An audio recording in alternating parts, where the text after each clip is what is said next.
One of the things that is really important in this study is getting beyond presets. Presets are a good way to study and learn, because if you put in like a reverb, an equalizer, a compressor, and you call up a preset, you could see where the controls have moved to, and you could sort of use it as the basis and then tweak it to fine tune it for what you're doing. And it's a good study tool, and sometimes they're very useful in practical terms. But there is something to be said for being able to create your own sounds. And we're using this semester, we're using Xpand2 for a lot of what we're doing. We're going to use Boom shortly. And so this is the GUI for Xpand2. This is what's called a rompler, ROMPLER. That's read-only memory. And that means that all the sounds are recorded digitally as audio files inside, and they're held inside of this rompler. Now, if you want to know where the data for this is, if you go into your Apple computer, if you go into your applications, you'll see Air Music Technology, and you'll see Xpand2, and you'll see something that says .big. This is like a big folder, a big box that all the samples are loaded into, and we could see that it's 1.5 gigabytes. Now, typically, what I've been having you do is go to the preset menu, and let's say you want to play an acoustic piano. We've been using Mini Grand, but let's say I wanted to call up an acoustic piano, right? You do that, and it calls it up, right? We get a piano. And typically, I've just been having you use these sounds generically. But there's a lot of control here to shape the sounds and to create your own unique combinations. And that's what we're going to go over today. So the first thing I'm going to do is I'm going to go back to factory default, right? So I'm going to go back to factory default. And what Pro Tools does, what this does is it loads this patch in, which is this spacey sound. But let's take a look at the GUI. So it's broken up into 3 sections, and one of those sections has a subsection. So you've got the top section, which is right here. Let me zoom in on this so it takes up most of the screen so it's easy for you to see. Let's see. That must be big enough. So this is your top section. And it has smart knobs, which are right here. And basically what they do is the programmer decides what he or she thinks is the most important parameters that you might want to control of that sound. So this has, for this particular, the default, it has these controls. But if I pull in another sound, it doesn't change, but let's do this. That's what I call Evil Frog. So these are all staying the same, right? Pretty much. But you'll notice that if I call up some sounds, they're loaded into different slots, right? So let's go back to the factory default. So you can affect the attack of a sound, the decay. So if I play this Beneath the Waves, it's got a slow attack to the sound. So that's the amount of time. Attack is the amount of time it takes for the sound to go from no volume to full volume. So when you press the key down, how long does it take to get to full volume? So if I turn this to the left, it doesn't really change the sound. If I turn it to the right, I'm going to press the key down and listen to how long. Now.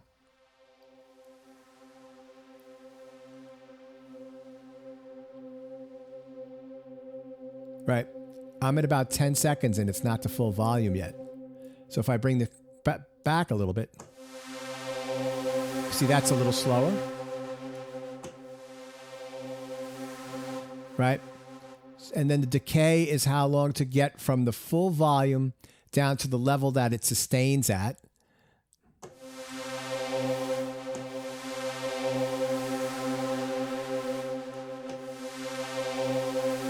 So with this particular sound, that doesn't do much.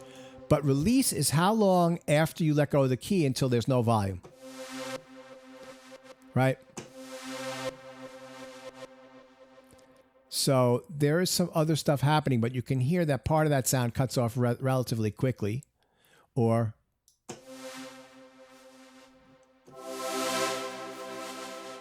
if I bring it up way up here. So my hands are off and it's still playing.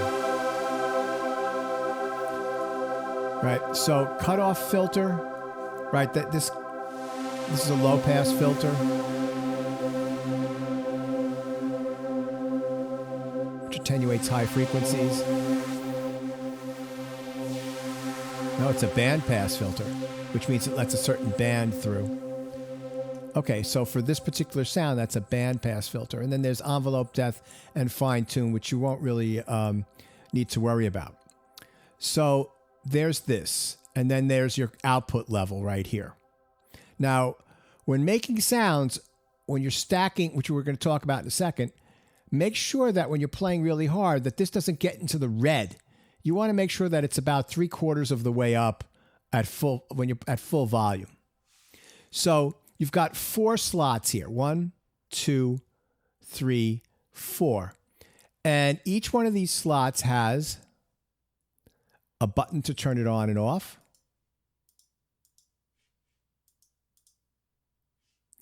It has what MIDI channel receives the sound.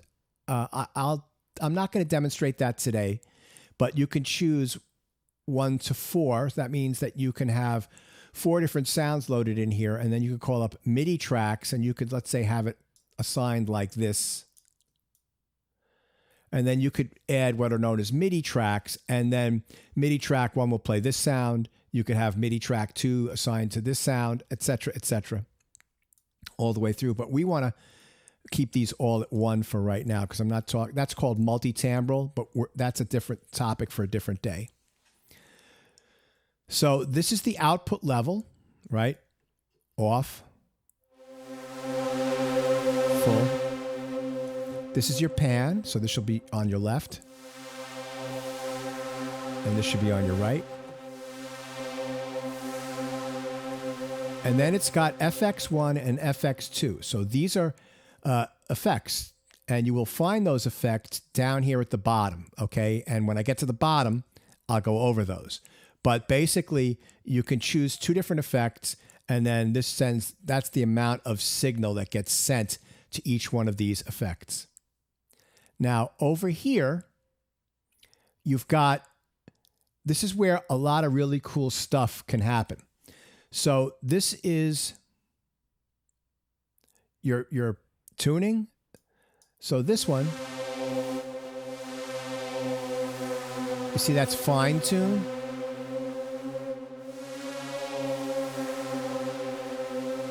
So that has its purposes, and you can get that back to 0. And this is transposing it up. So if I play this note now, and I go down 12,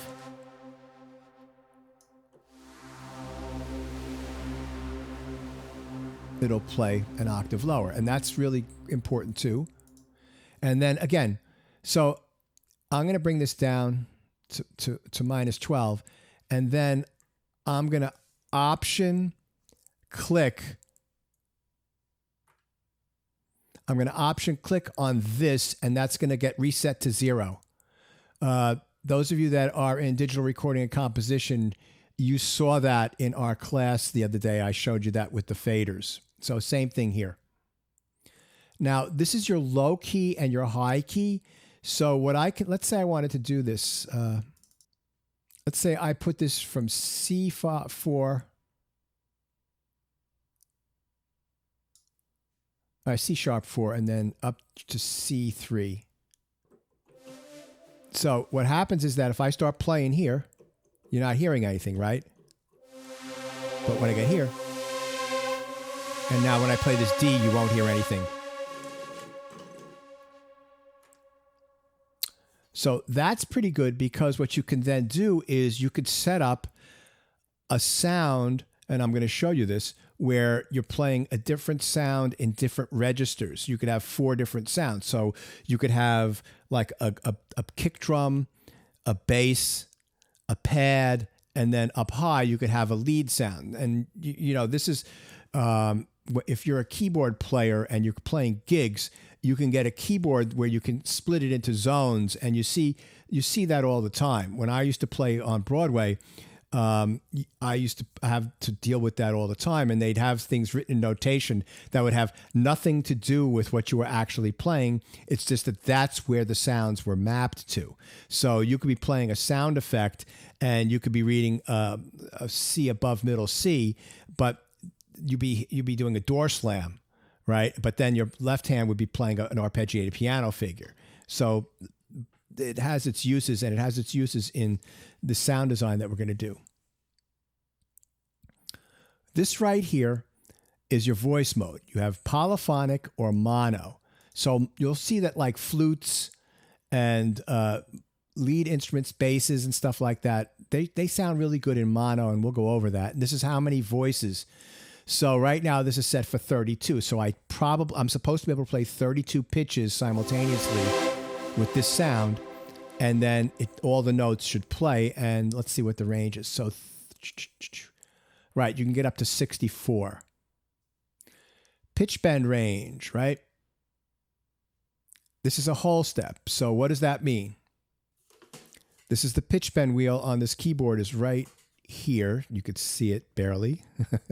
So if I play a key and I push the pitch bend wheel up, it'll go up 2 semitones.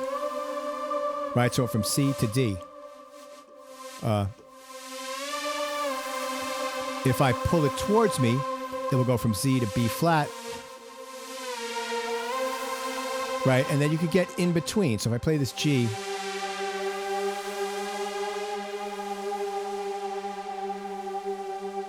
right, I went up to sort of A flat, and you could do that with chords as well. So if I play like a C minor chord,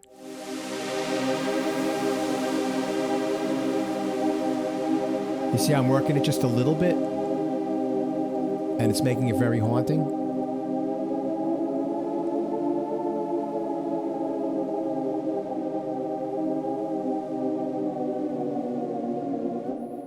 So you could change that. Let's say I change that to an octave. That means when I use the pitch bend,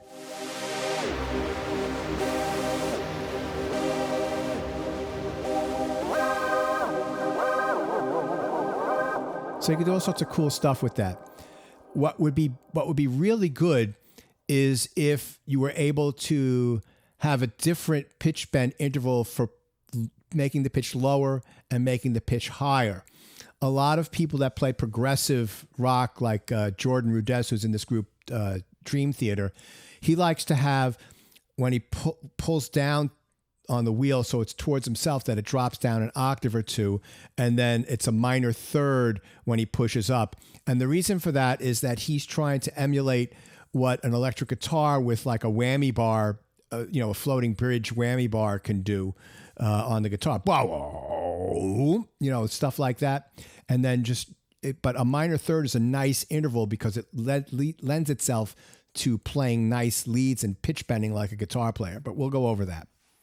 So over here on the right, so this is the play mode, and this is the arpeggiator mode. So right now, the arpeggiator is up and the rate is 16th notes. So I'm going to change this sound. I'm going to change it from here, right? And I'm going to change it to something that's a little bit more, let's do electric piano, and I'll just do a Mark II hard layer, medium layer. So, and the reason for that is that it's a sound with an attack. So why is it not arpeggiating? Well, you have to turn it on, which is when you, so now you'll just hear me go bop, bop, bop, bop, bop, bop. Now, if I start playing,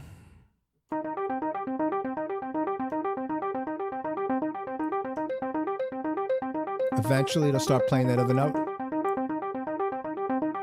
Oh, hold on a second. Let me, there we go. Okay.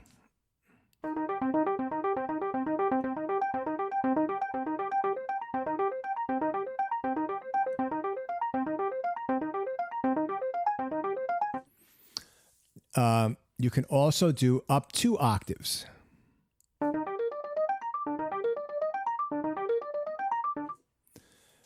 Right? You can go up 3 octaves, down an octave. So it'll be going down. I'm sorry, down. So those are all found here. Up and down.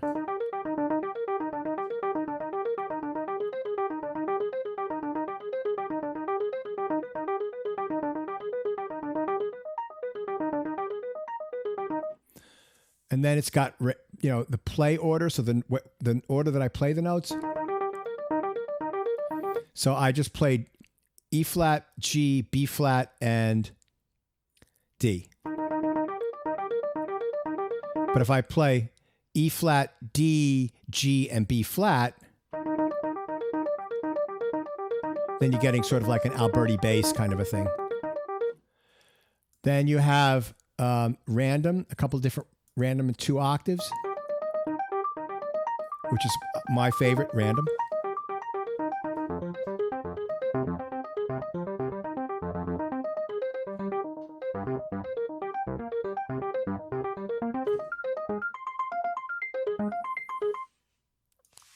And then they've got like, you know, a Latin piano.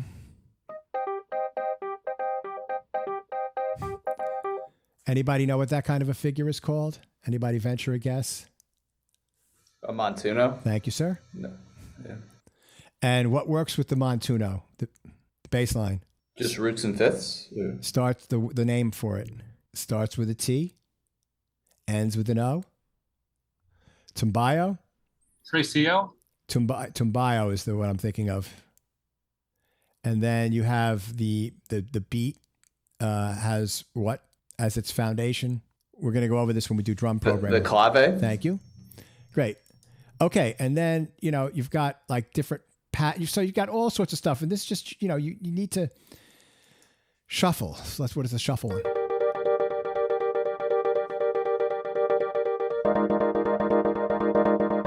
It's cool. So now there's another thing here called latch, right? So if I click latch, I'm going to play a chord and let go, and I'm not using the sustain pedal. It'll just play.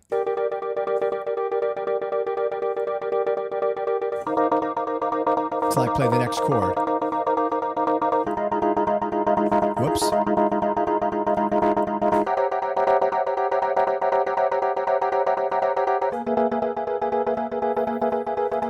Okay, great. So now the next bit over here is called mod, right?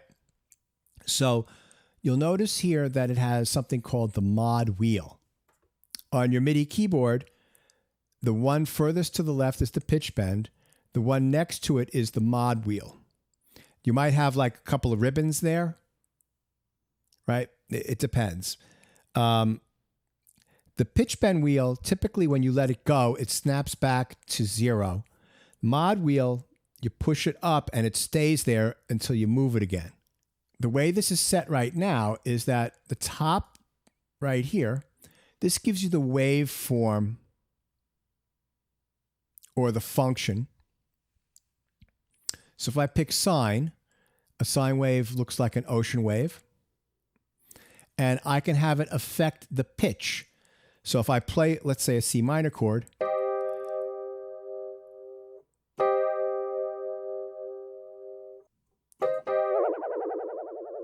right? And I bring up the mod wheel, you're going to see that depth. And if I turn the rate down, it'll go slower.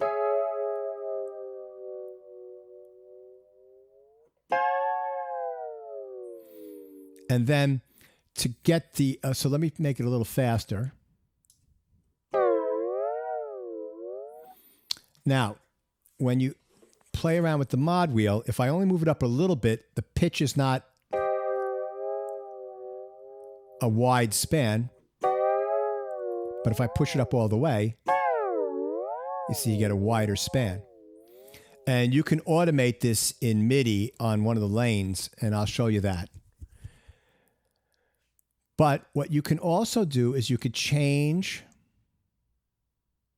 So I guess sync will probably synchronize this with your tempo. And then this will change to the different subdivisions.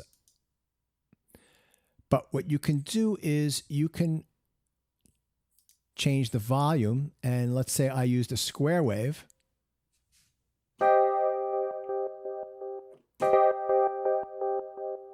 You get like that really nice pulse.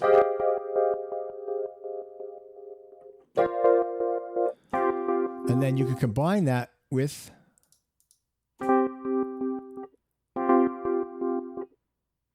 let's do random. Here we go.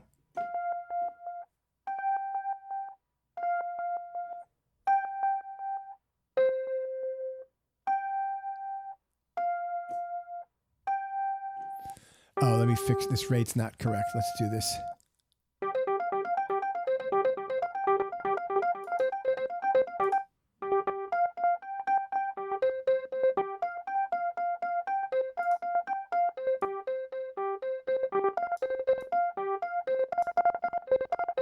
So you can see how you can affect the arpeggiator.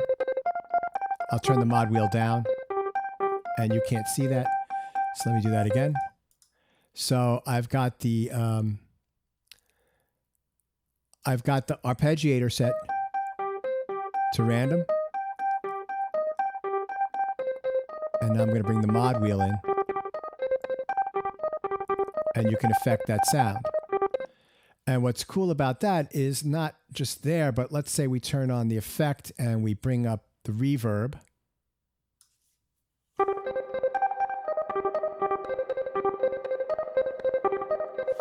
And then let's say we make the attack a little slower.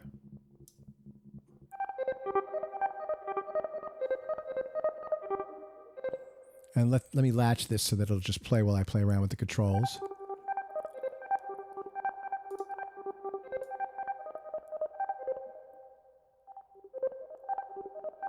And then if you automated the cutoff, which is on Midi CC17, so I can do that with my fader.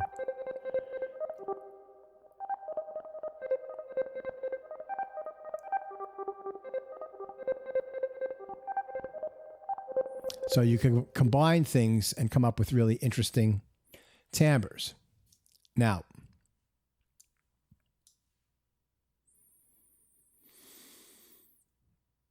that's this area here. Let's go back to play. Let's set this back to pitch and just a normal thing. Oh, pressure here. That's when you press.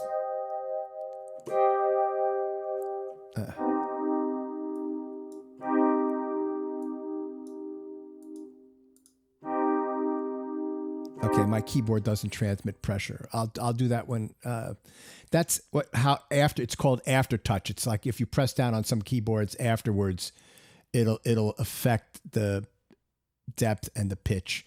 But my keyboard here doesn't seem to be transmitting that. Okay, so let's take a look at a couple of things here. So this is a sound that I created called Smooth Pad, right? So I layered together 3 different sounds. So the first one is something called Guitar Pad.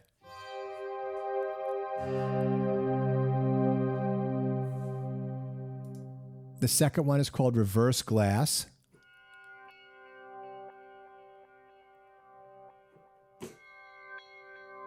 And I've got that fairly soft, but let me turn the level up so you can hear the sound.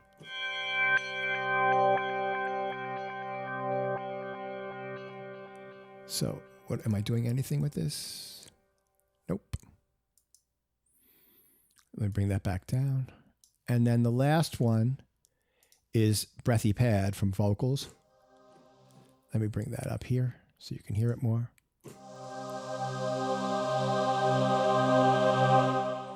right? And then these three all turned on sound like this.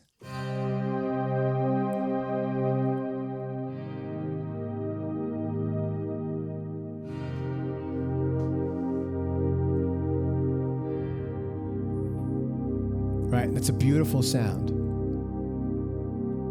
Now, this, if you right click on here, is set to Midi CC17, right? So that's the filter. You can go in, you can play something, and let's say we wanted to do this, work with this sound here. What you would do is you would go to the lane, you'd scroll all the way down to the bottom to controllers. Well, not all the way to the bottom. And then you go here, add, remove controllers. And then this brings up this window here. And then you would just go general purpose 17. You could add that, hit OK. And then you have access to that lane here. And you can automate the cutoff filter as after in your performance. The way I've got it worked out is that I have this little controller here, and I've got this fader set to transmit MIDI CC17. So when I move this up and down, and I'll show you the screen, you can watch this here. Hold on one second. Wrong one. This one here. Okay, great. So watch this here. See how the cutoff filter is moving? And if I play the sound,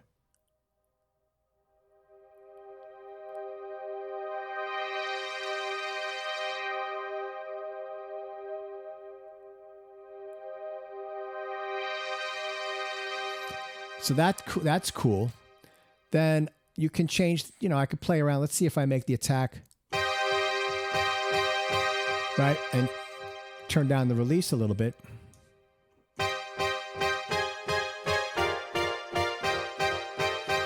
You got EDM.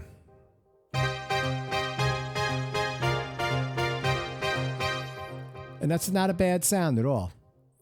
So let me go back to what I had though, because I liked my little pad and just a little bit of the cutoff filter. Now, let me just show you, there's another level to the top row. And over here, you'll notice it says A, B, C, D. Where else do you see A, B, C, D? Right here. So each one of these slots has its own individual smart knobs. Right? So these are all set up by the programmers to give what they think are the most important parameters for this particular sound. So you don't have as much control over the sound as, let's say, if you put in, this is another one from Air Music Technology, right? You can control every aspect of this, right? For people just starting out, that's overwhelming. So they've just basically told you which ones they think are the most important parameters for slot A. And you see, if I go to slot B for this, it's a different set of parameters. So let's see if we take this. I have these two turned off, so we're only going to hear the guitar pad. What if I move the filter envelope up? Down. Right, so you're hearing the way they go. It's going wow. That changes. And then if I bring this here, you don't hear all the high frequencies. So that's interesting. FX mix.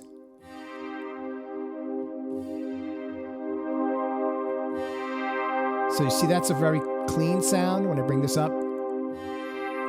Starting to hear some chorusing and some stereo mix. stereo widening. This has its own cutoff freak filter. So, and see, this has Midi CC18. So you could automate the cutoff filter just for this guitar pad without affecting the sound on these other pads. And it has its own attack and release. So you could create a sound where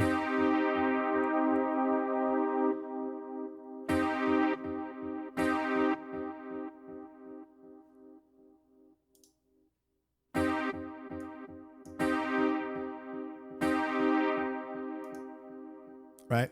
Where you affect the guitar pad. Okay, so B has reverse glass, has some delay. Turn that up.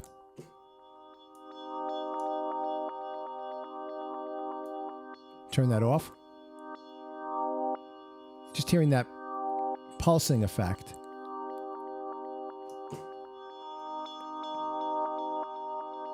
Right, so you could play around with that. It also has this thing called action rate. So let me turn that down. And the sound just happens. If I bring this up.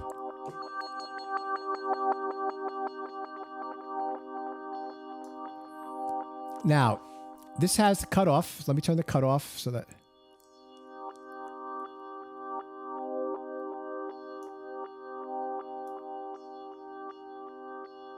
So it's not doing much, but this is something called the resonance. On this particular sound, it's not doing much. What the resonance does is it emphasizes and adds volume to the frequencies around where the cutoff filter is set.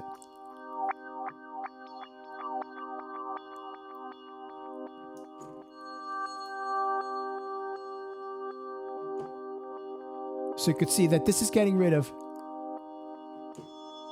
those really high frequencies, but it's a very gentle slope. So this is probably like a 6 dB per octave cutoff filter. We'll go over that in future class. But if I crank up this resonance,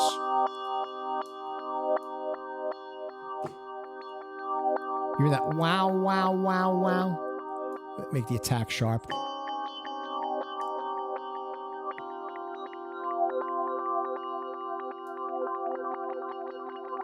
So you can really make a crazy sound.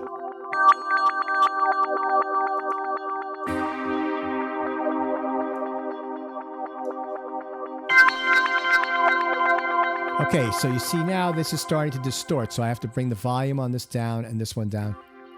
Right, because when I had this up here, you see right here, it's getting into the red and that's distorting. You don't want to do that. You want to be judicious with your levels and have a really good gain structure.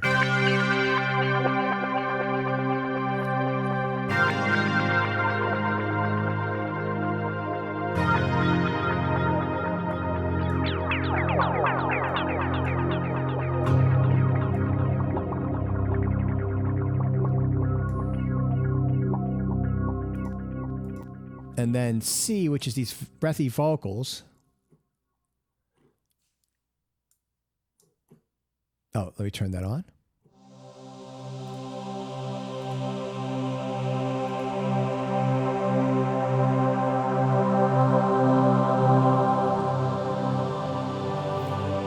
This has just basic stuff, right? But again, now watch the resonance crank with this because this has a proper cutoff filter, low pass filter.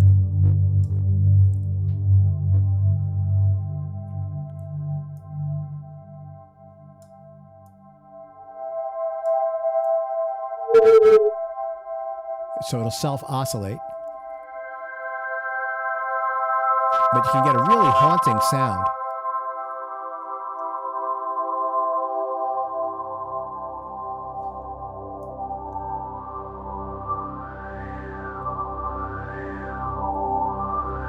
And you see by automating that, you get that really beautiful wow.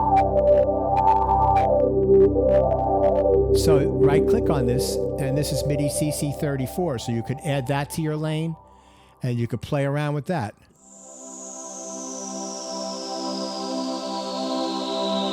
Right? That's beautiful.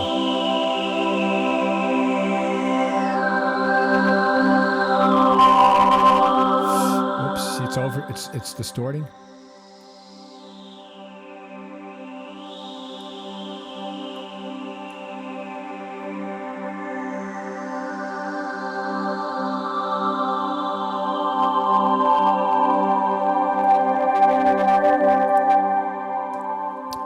Now, there's something I want to bring up here that the Tron soundtrack. Yes, I agree with that totally.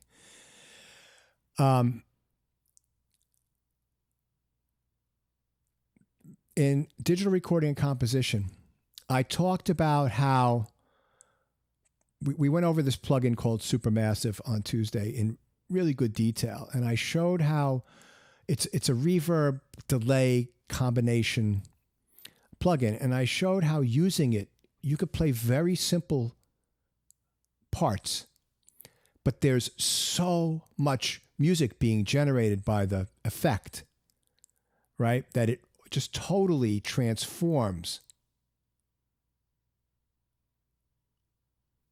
what you're doing, and you have to play differently. This is a similar thing. You've got this filter sweeping that's coming down, right? So if we go back here and I just start playing some simple chords, I'm listening to that, to that. You hear the overtones as it's sweeping, as the filter is sweeping down. You're hearing like these overtones coming in. Let's see if you can hear that over Zoom.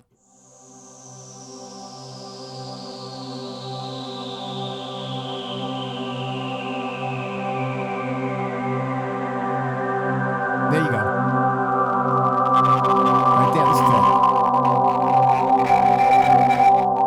And I just played one chord and you heard all that music. Again, you have to be careful with the level.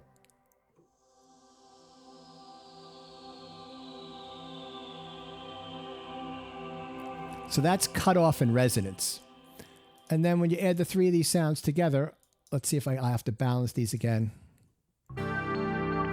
Okay, so let me go back to the guitar pad and change the attack and release.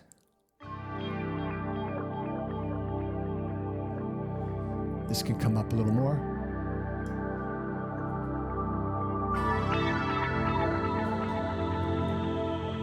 That can come down.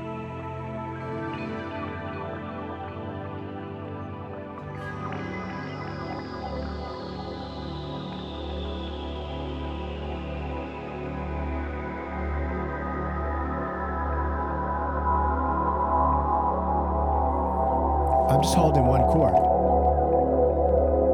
We're waiting. It's not done yet. Okay, so that's a sound. This is a Suitcase Pad. So this starts off, I started off with a Suitcase electric piano, like a Fender Rhodes, and I added mallets and a sunrise, right? And then Midi CC17 is the master cutoff filter. So this is another pad. And if I move my fader,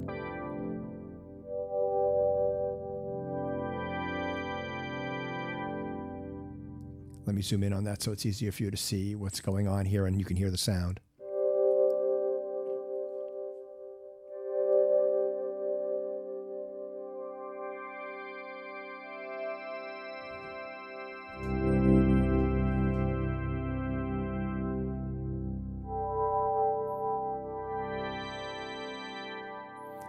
So this is a combination of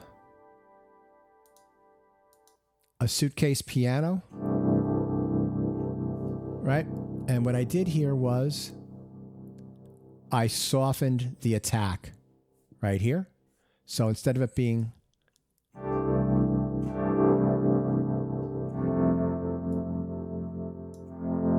it's boom, you get a little bit of a, like you can really see it there. And I've changed the attack on the global as well. So if I brought this back down, you can see that affects the Rhodes, but I want everything to be a little bit slower. I played around with the cutoff and then chorus depth. That's an effect, a doubling effect. Then tremolo rate and tremolo depth. So that's the volume. So if I turn this off, right? If I turn this up, you'll hear the volume start fading in and out. And the depth is how much the volume moves. So in other words, if I bring the depth all the way up, you can now hear it left and right in your headphones, which is kind of a cool effect. So you could do something like this. Balance that out. That's pretty nice. That could be part of your sound when you add it with the celeste.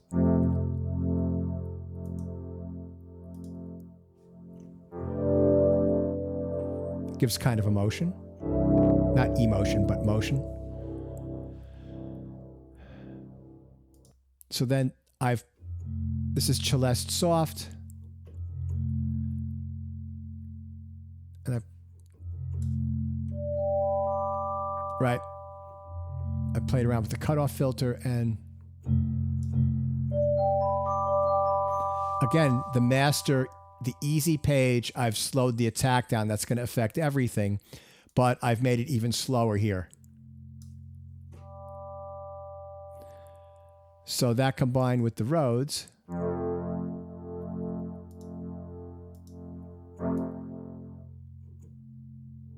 let me go back here. Let me turn that cutoff off. There you go. Now you can hear the celeste and the Rhodes. And then to that, I added this sunrise pad.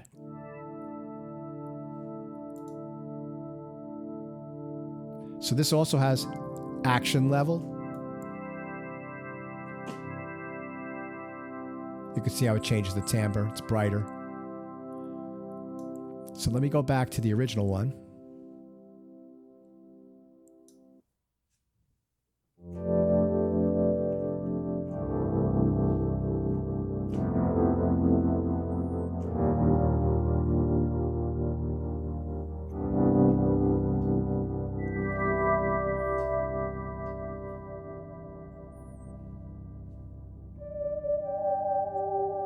Now you hear that's very haunting, right?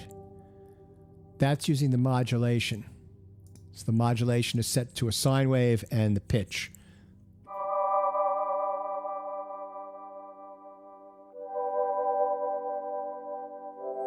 So just a little of that is beautiful.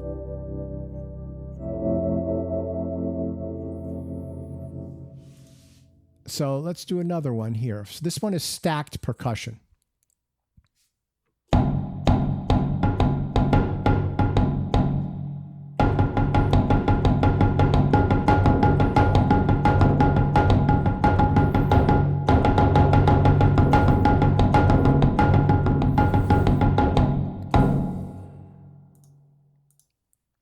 So my first one is thunder drums, right? Then there's a Cole, which is a, sounds a little bit like a tabla. So I've got the foundation with the thunder drums, and then the snap with the Cole drum, and then big drum. And you combine those together, you get a really nice sound.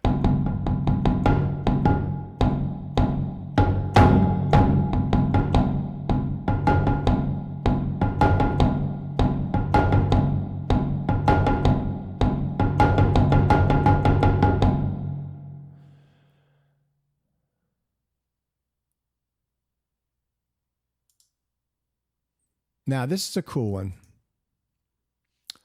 So this is strings.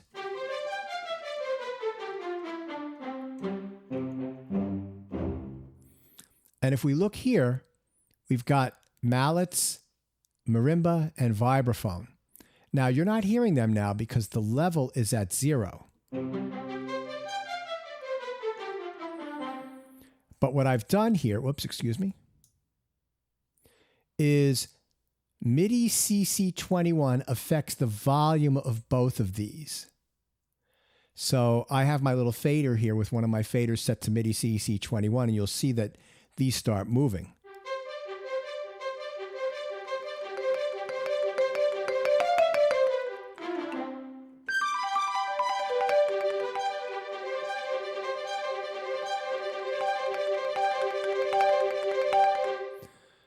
And I've got the mallets panned a little bit, the marimbas panned to the left, and the vibes panned to the right. So that's basically it. So this is the...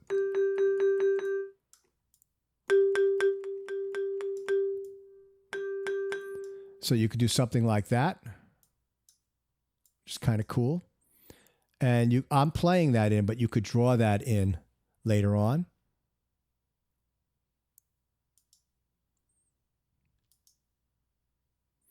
So this is motion pad, right? So this has 3 layers to it. Here's the first layer.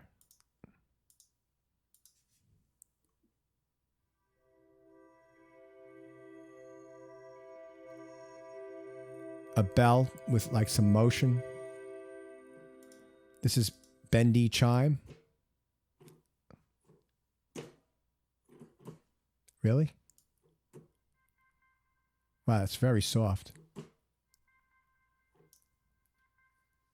Give me 1 second.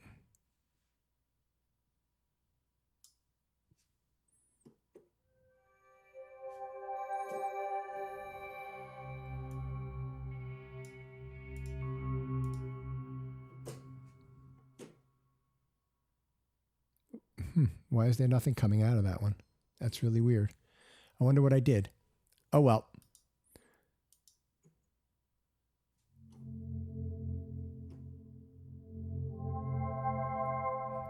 Then there's dreaming.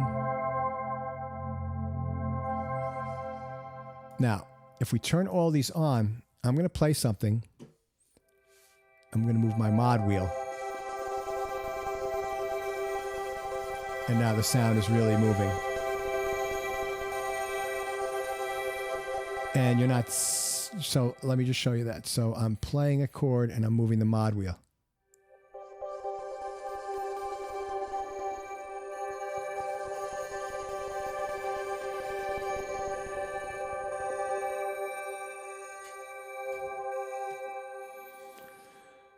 And how that is working... Mod is set, whoops, square is set to volume.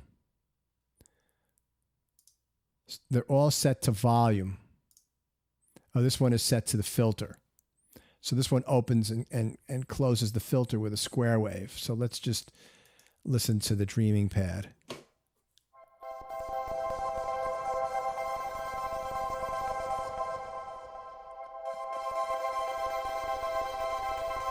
And you can hear that sharp attack.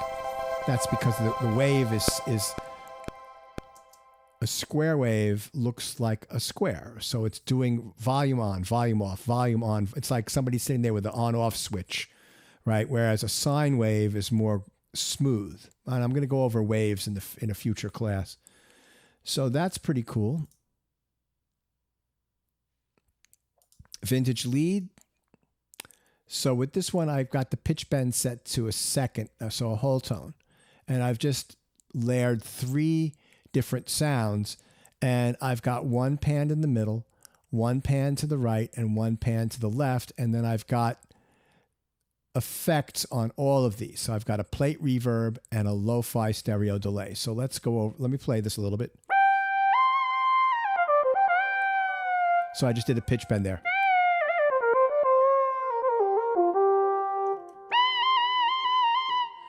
So if you were to watch that, right? So here, this is the pitch bend wheel, so I'm going to work it.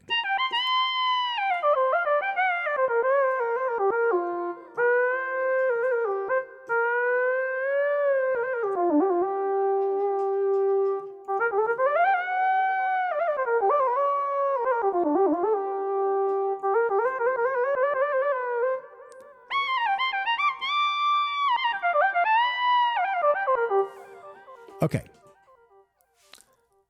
It's silly. So if we listen to patch A, it's called Softy, and patch B, right? And that's panned over to the right, and softy is panned over to the left. And then the smooth is in the middle.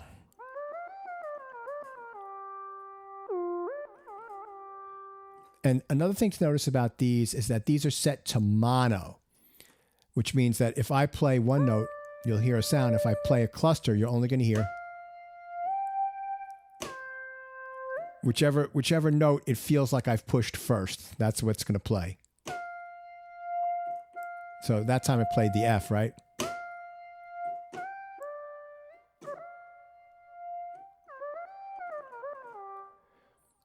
And that's what an old school synth does. It'll play mono like that.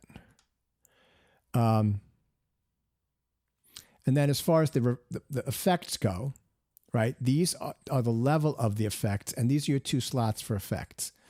They've got on-off buttons on either side. So this one is 1 and this one is 2. Give me one sec. So if you click on this rectangle here, you'll see all these different options you have.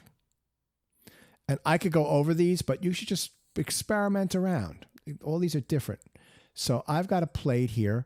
This will give you the size. So the bigger the size, the more the sound.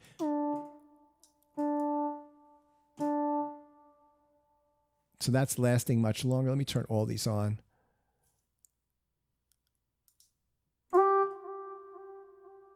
Let me turn off the delay.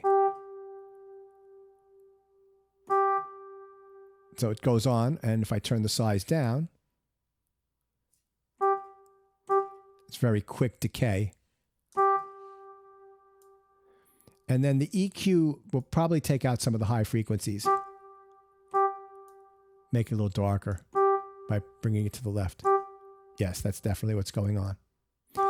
And you'll notice it shows you a numerical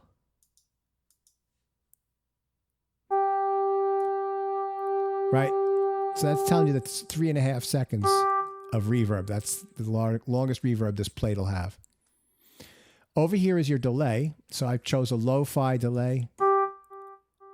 That's kind of like what's called a bucket brigade delay, using a bunch of chips in sort of like an old school bucket brigade, like they put out fire, you know, where you have people standing there and you have buckets being passed with water or sand in it. Same thing here, except using electronic chips, not computer chips, analog chips. So the delay, and notice here, when I move that, it tells you what rhythmic value, right? And you can make it very quick. Feedback is the number of echoes as opposed to this. And then you could send this so that it goes through the reverb, which is kind of cool. Oh, I turned off the plate. Let me turn it back on. So that's kind of cool.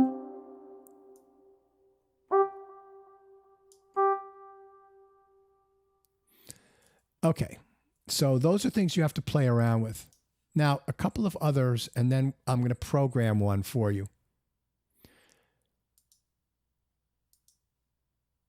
So this one is more traditional, and I've made myself a little woodwind section.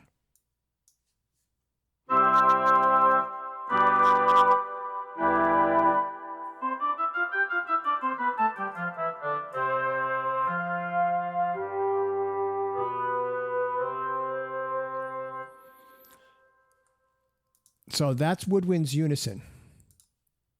So on the top, I've got the flute. And what to note here is that I've transposed the flute up an octave. This should actually be at 0. So I play the flute and oboe together. You're going to hear in octaves.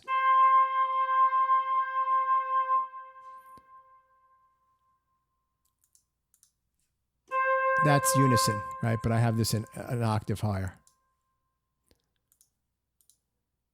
And then the clarinet is an octave lower.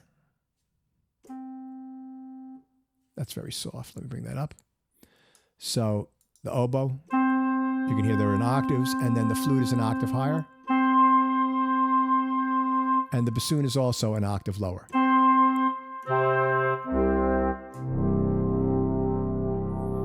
And then I've got them panned a little bit, right? And then I've got them, you know, flute and oboe are sort of to the left, and the clarinet and bassoon are over to the right. And then I've got them both going through, all of them going through a dense hall. Now, that's nice.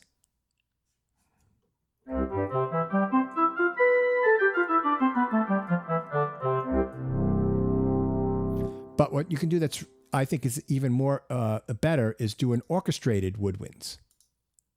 So now, if I'm going to play, you'll watch what I play and listen.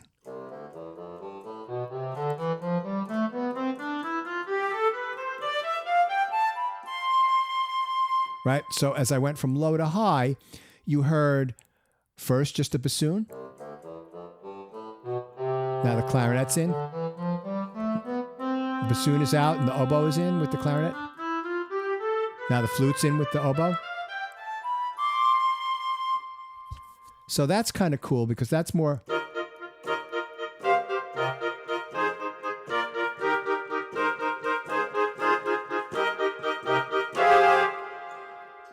It's just... It sounds more like you're orchestrating it for individual instruments. So let me show you how I did that. Right? Very similar to before, where I've got things panned and I've got them set up flute, oboe, clarinet, and bassoon. But what I've done here is I've worked with high key and low key. So for the bassoon, I'm only going from C1 to C3, and then when I play the next note up, there's nothing.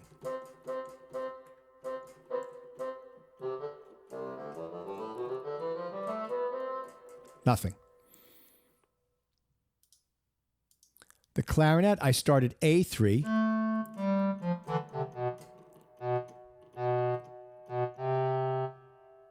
Oh, that's the high one. We start at B1. I'm sorry. The bottom one is the low one. Right? So there's nothing below that B. And then there'll be nothing above that. Right? So that if we do the bassoon and the clarinet, bassoon, both. And now just the clarinet. Up to here. And then with the bassoon... With the oboe, that's starting at at C3.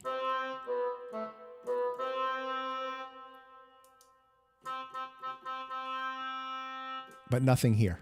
So let me show you that on the panel. Right? So C1.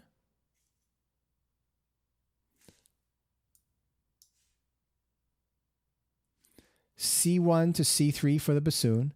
B1 to A3 for the clarinet. C3 to G4 for the oboe, and G3 to G8 for the flute. So with the panning and everything and all these turned on, it's actually...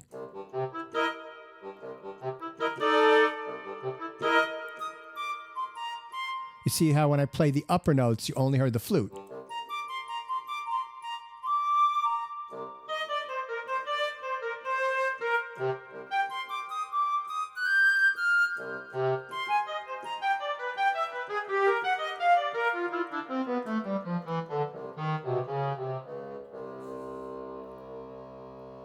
So that's pretty cool. All right, so let's spend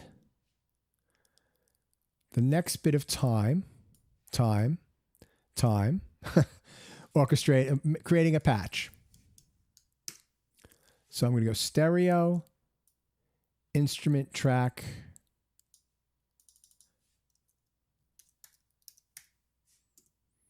and then I'll put Xpand in there. One other thing before we go on is that you'll notice that there's a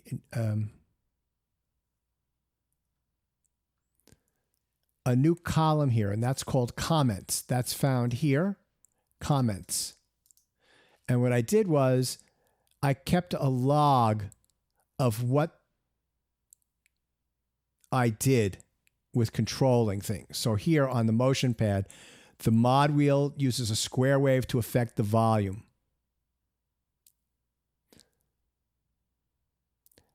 Right? This one, mallets volume, MIDI string volume. MIDI CC2 is for the string volume, and MIDI CC21 is for the mallets. MIDI CC17 is for the cutoff filter. So I just kept notes for myself for there, and then I can just hide that if I don't need to see it. It's fine.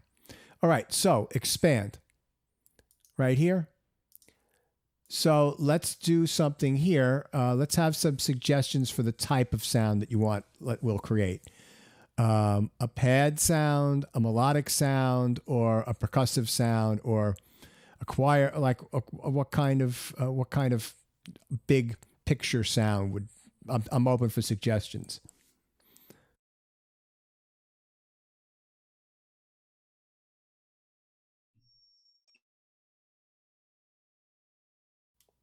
Come on, somebody make a suggestion. I don't know, synth pad? Synth pad. Okay. Do you want it to be dark, bright? Maybe like a sine wave, like a very, or like some like very simple. Okay. Yeah. Okay, so that's interesting because I didn't go over that. So let's look at here. We have our something that looks similar to the top bit, but it's different because what's in here is there's many more sounds, and these are the raw sounds that all of those other patches were made out of. So for example, if I do ocarina pad,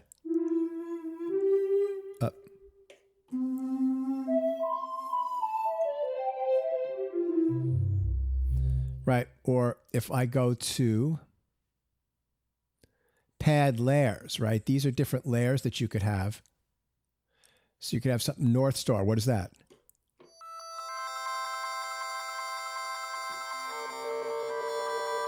So that's kind of cool. And you could just bring the volume of that down, and you could maybe slow the attack way down, right? So that you play, and then eventually it'll come in. So maybe we'll use something like that in as part of this. But for right now, let's get the attack back where it was, and let's go down to all the way to the bottom. Because if you go to the bottom, you'll see something that says basics, right? I have to scroll out, I'm sorry. And in the basics, you've got basic synthesizer waveforms. So we're going to do a pad, so we want to have it be polyphonic, not monophonic. That would be for a lead. So we're going to use a polyphonic sine wave right here. And now this should be like a...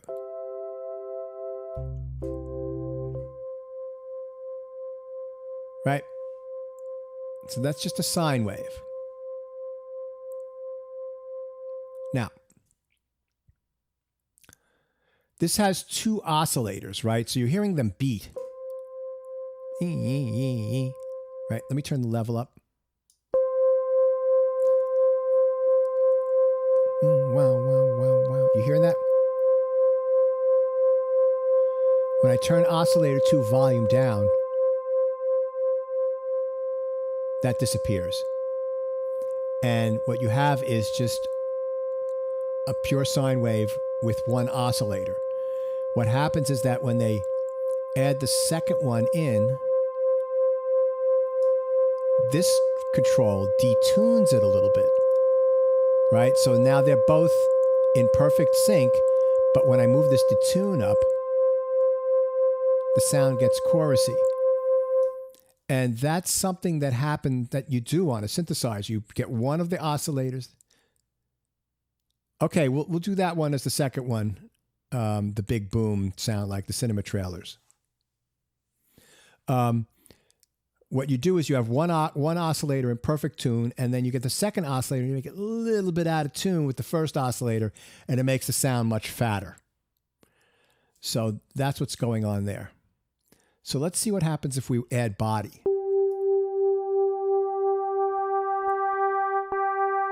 So that's adding some overtones. What about what's bend time?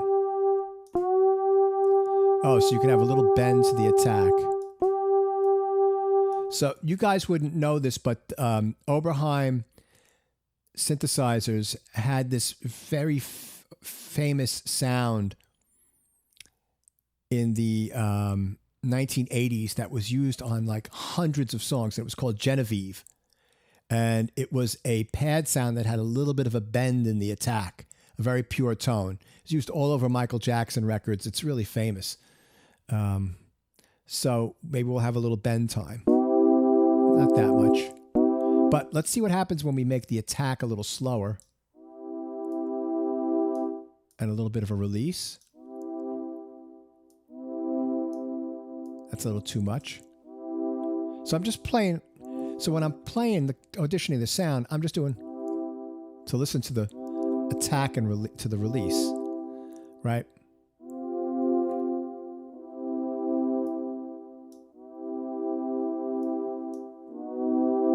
Right, that's too much, but a little bit of that is kind of nice.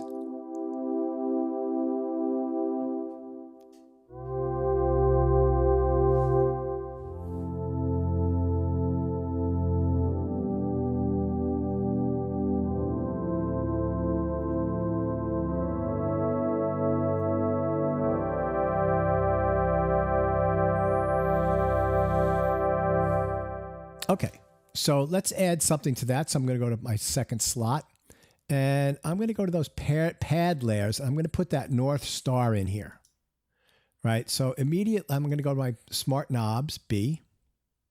Now, I don't like that, right? I don't like that. And why I don't like that is that the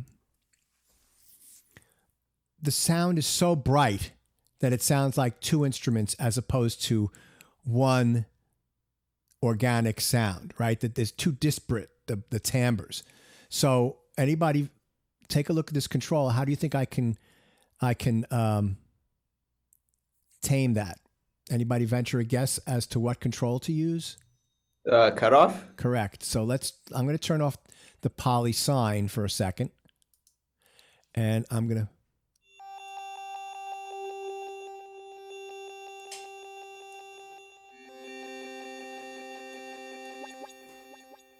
all right, that's not doing what I want. So let's see what the wave sweep does.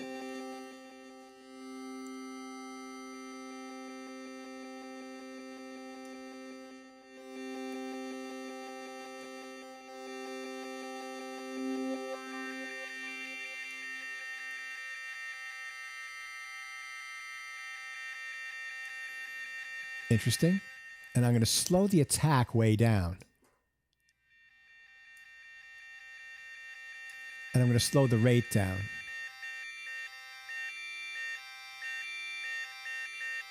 And then I'm going to bring the volume down, and I'm going to play my poly basics with it.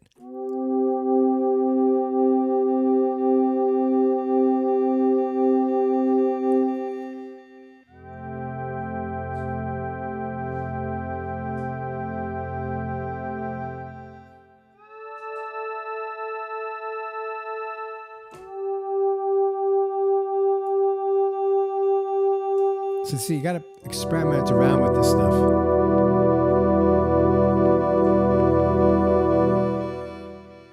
So I think the attack is too much, and let's add a little bit more release.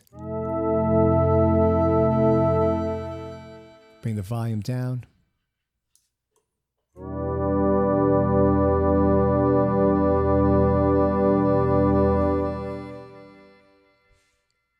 And I could tell right now everything's too dry, right? So I've got a hall. It comes preset with a hall. So I'm going to turn this on, and I'm going to make the size a little bigger. No, 13 seconds. No, that's way too big. Let's make it about 4 seconds. And then I'm going to send the North Star, a fair amount of that.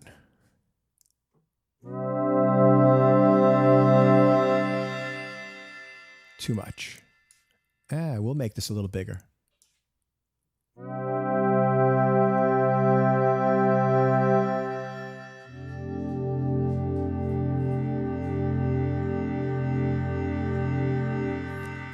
That's okay. I think I'm not in love with the North Star, so I'm going to try a different pad layer. So let's try. What does rhythm choir sound like?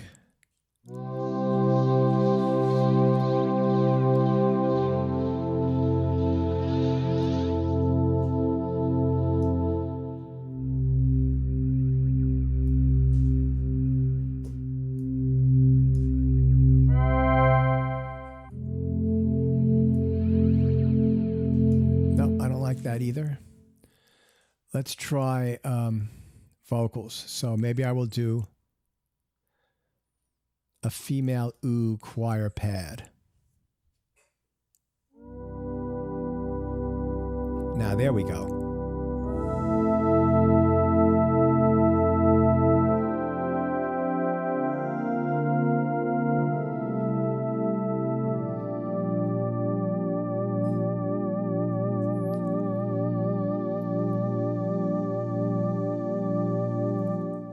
Send some of this to the reverb.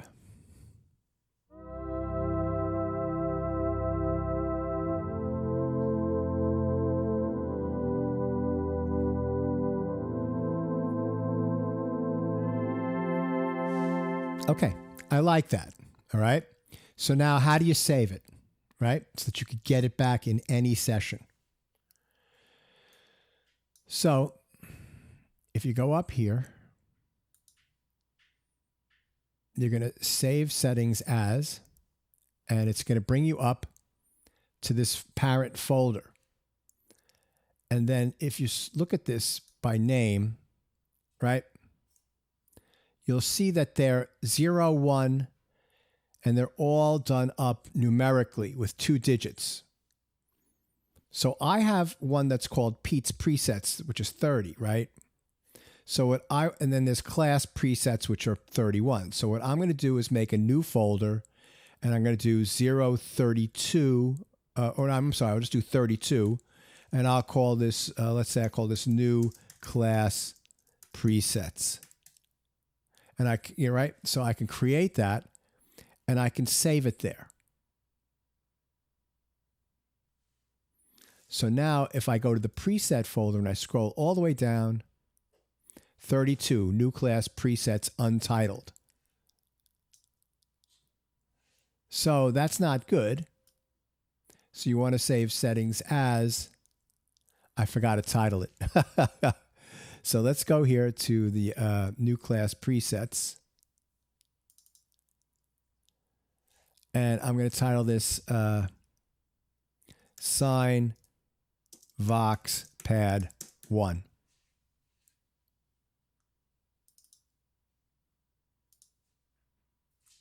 And now it's right here, Sine Vox Pad 1. Boom. Now, to get rid of this, I'll show you how to do that in a minute. Okay, great. So now let me go back to the factory preset. And let's see. Okay, Hina, no problem. Let's see if we can do the 2010s big boom sound like in cinema trailers. So now look, I haven't put things in. I put things into all 4 slots for the quiet for this woodwinds, right? But I didn't do that for the for everything. There was three, and you saw at that last one I did a very nice pad with just 2 slots, right? You don't have to fill up all 4 slots with sounds when you're layering these things, right? Just listen to what it sounds like. Don't try to impress me with 4 slots. Just make good sounds. So let's go here and let's go to percussion. So, all right. So let's see. It says percussion. Come on.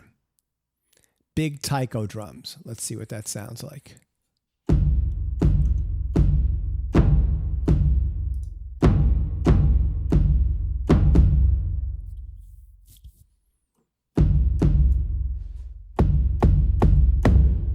Now, this is interesting. It says add attack. So when I play it with this down, you hear almost like a flam.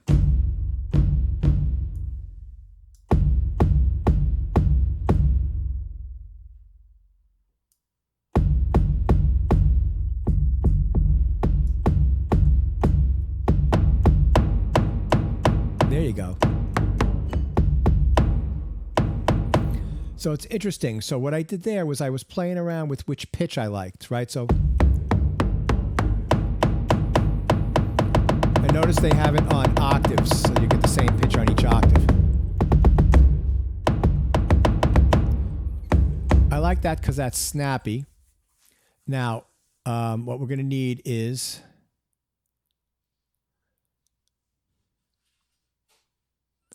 a huge hall. So we'll use hall, and let's add some of this to the hall.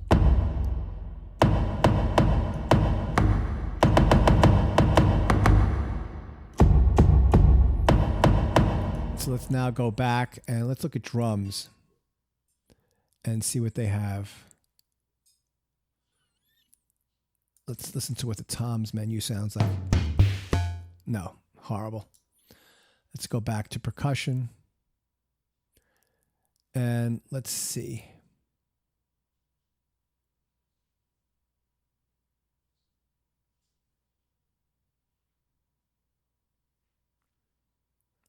Taiko drums, thunder drums.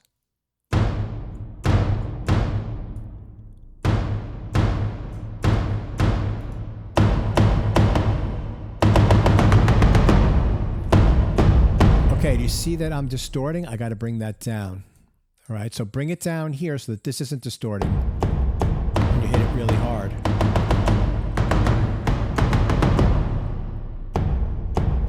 So now we can, I'm going to try something, right? So I'm going to go back here and I'm going to go to percussion, and it's got a high cold drum. Right, so this ought to be a little bit of a slappy kind of a thing. But what happens if I bring this down an octave?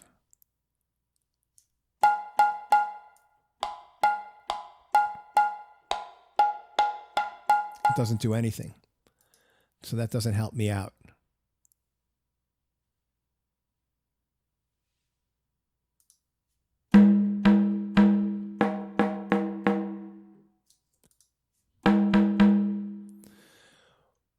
Why can't you transpose that down? That is really bizarre. They don't let you transpose the drums. Let me just see if they've got a distortion effect in here.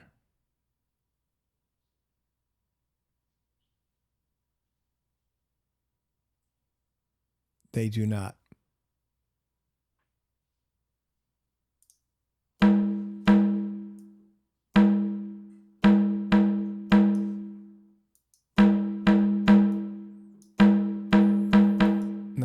That either. So let's do this. So, you know, it's like, this is the way it is. You know, you play around with.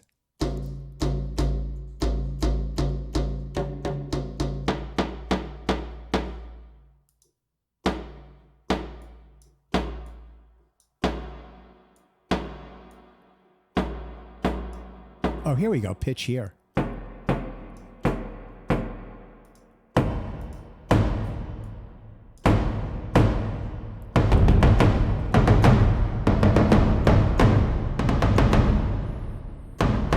Not bad.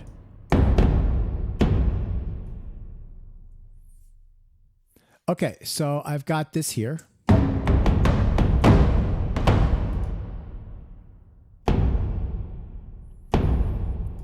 So I got the thunder drums here. Let me get that that one snap. I need a little more snap in this. Oops, come on, percussion. cold drum high. So that's in 4. So let's go here. Pitch.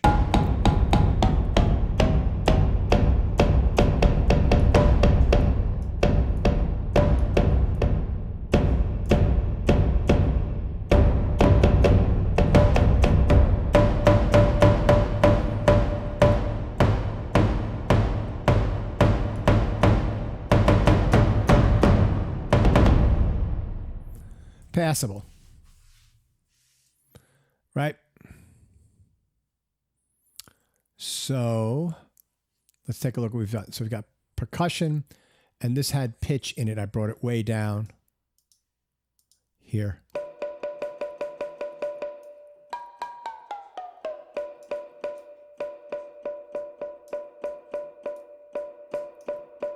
And that just adds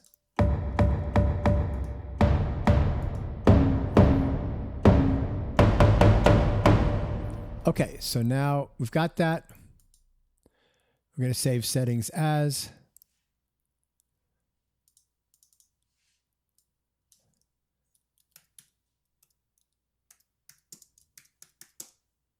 "2010s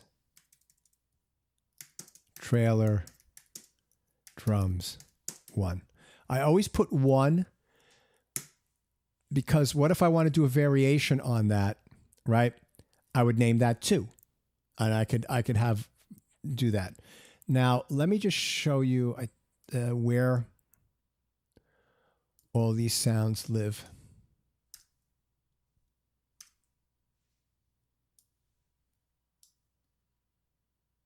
So on Apple, right? If you go to Documents, let's see, is it in Avid? No. So it would be in Pro Tools, I believe.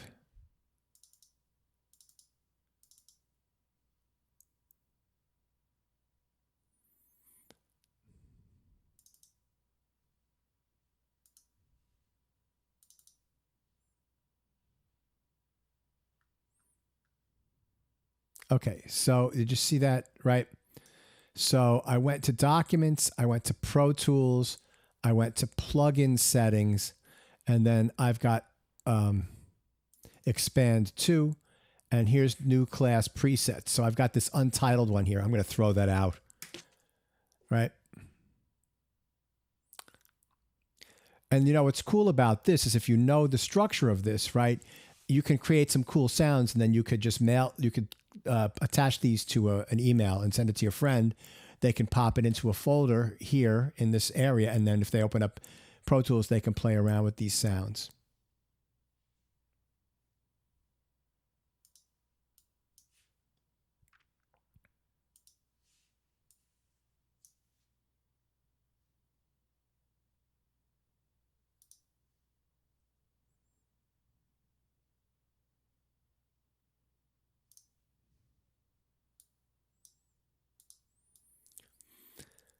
Okie doke. So next week, we're going to be going over real-time MIDI properties and a few other things. But this is the assignment for next week.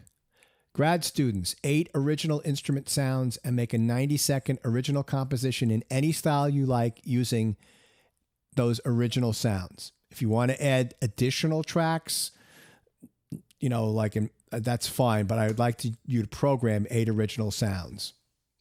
Undergrads, 6 original sounds, and then MAP students will do a 60-second original composition, and music majors a 90-second original composition. Look, if it's 50 seconds, if it's 80 seconds, that's fine. Don't worry about that. Just do the spirit, not the letter of the law. But what I do want to see is MIDI panning, MIDI volume for mixing, and edit with the editing techniques we've worked on. Now, I've gone over using expression for MIDI volume with these multiple layered sounds. You're going to want to use MIDI volume for this particular thing, and that's found right here. So if you're going to do something with woodwinds or strings or any kind of pad sound, you're going to want to do some volume swells and in and out. And if you wanted to try to add some modulation or arpeggiator, Don't feel obligated. You can do this the first time through, just getting good sounds, playing around with the smart knob for the whole global bit, and then maybe getting a little bit into the individual panels for each one of these slots. Get some panning happening here. Try to use some of the effects. Just be creative with sounds. But what I would say is, before you start making sounds, think about what kind of piece of music you want to write. Don't be too specific, right? Just do a broad idea. I want to write a keyboard sounding piece that's very spacious and ambient. I want to write an orchestral piece that's dark. What kinds of sounds do you need from that, right? And then go about constructing it, right? And I want to write something that's plucky and funky and fun. I want to write something that's fun. So what kinds of sounds are fun? I'm not telling you. That's part of your job as a composer, right? So these are things that you should start contemplating, because when you're mixing and working on this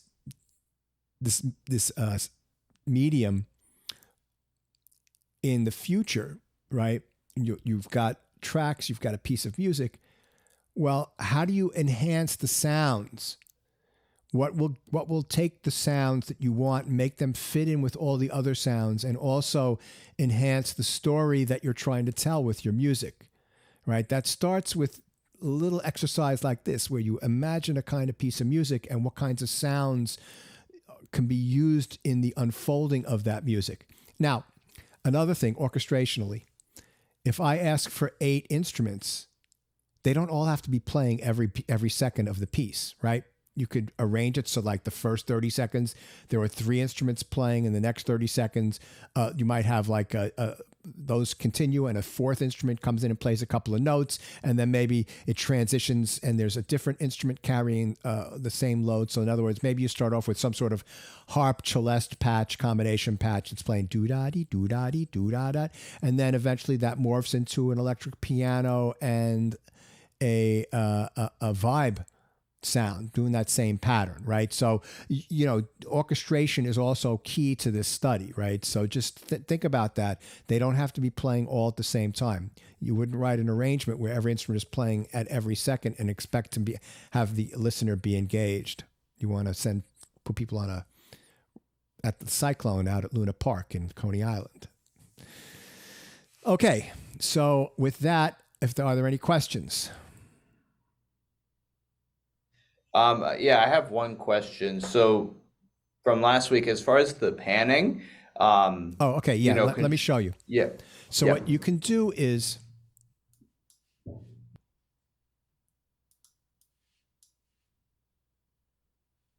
so let's say I'm going to use the smooth instrument 1, whatever that is, right? And I pan it over to the left like that. So that's 51 to the left. If I go to instrument 1 here and I go to pan, right, you'll see that it hasn't moved yet. So what you can do is you can put an automation point here right at the very beginning. Whoops. Click and just drag that like that so that it'll start there, and then it'll open up every time to that. Right? Okay, so you just add the automation point in the panning lane in the MIDI editor. Okay, thank you. Great. It's very simple. Like, there's simple solutions to all these things. It's just a matter of learning the software. Okay, everyone. You have a great weekend, and I will get to your feedback videos by Saturday of this week. And I'll get the review video up also on Saturday. Catch you later. Thank you very much. Yep. Thank you, Professor. Have a good night. You too.